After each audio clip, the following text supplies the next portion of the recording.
청와대 하명 수사 의혹을 수사 중인 검찰이 황운하 전 울산경찰청장에게 소환을 통보하고 경찰청을 추가 압수수색했습니다. 검찰은 황 전 청장에 대해서 체포영장 등 강제 수사도 검토하고 있다고 밝혔는데요.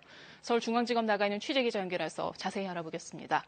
김소영 기자, 이 황운하 전 청장이 검찰에 출석하겠다는 의사를 밝혔는데도 검찰이 강제 수사 얘기까지 했습니다. 왜 그런 겁니까? 네, 황 전 청장은 페이스북에서 검찰로부터 오늘 출석 요구를 받았다 이렇게 밝혔는데요. 검찰 측 얘기는 좀 다릅니다. 검찰은 그제부터 이미 나올 것을 요구했다는 겁니다. 출석 요구 시점에 이틀 차이가 있습니다. 양측 간의 조율이 잘 안 되고 신경전도 있는 분위기입니다. 황 전 청장은 KBS 취재진에게 그제 검찰이 변호사에게 연락을 했고 검찰이 자신에게 직접 연락할 것으로 전해들었다고 밝혔습니다. 또 총선 입후보 예정자로서 조정 불가능한 일정들이 월말까지 잡혀 있다며 2월 이후에나 검찰 출석이 가능할 것 같다 이렇게 밝혔습니다. 하지만 검찰은 여러 경로로 황 전 청장 측에 소환 통보를 했고 만약 총선을 염두에 두고 소환에 응하지 않을 경우 체포영장 등 강제 수사까지 검토할 수 있다는 입장입니다. 네, 오늘 검찰이 경찰청을 압수수색했죠. 지난달에도 압수수색했는데 왜 또 한 겁니까?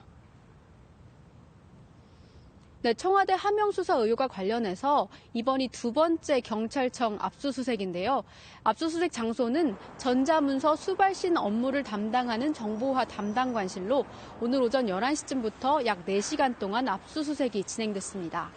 김기현 전 시장 측 비위 의혹 첩보가 청와대에서 내려와 울산경찰청으로 이첩되는 과정에서 경찰 관계자들이 주고받은 내부 이메일과 메신저 내용 등의 자료를 확보한 것으로 보입니다. 법무부의 검찰 직제 개편안에 대해서 대검이 의견을 낸다고 했는데 조금 전에 나왔죠. 구체적인 내용 전해주시죠. 네, 그렇습니다. 조금 전 대검이 의견을 냈습니다. 대검은 일선청의 의견을 폭넓게 수렴하고 검토해 법무부에 의견서를 제출했다고 밝혔습니다.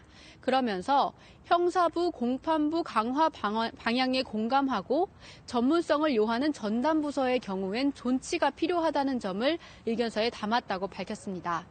특히 법무부가 추진하는 13개 직접 수사 부서 축소에 대해서는 모두 존치 의견을 낸 것으로 전해졌습니다. 지금까지 서울중앙지검에서 KBS 뉴스 김수연입니다.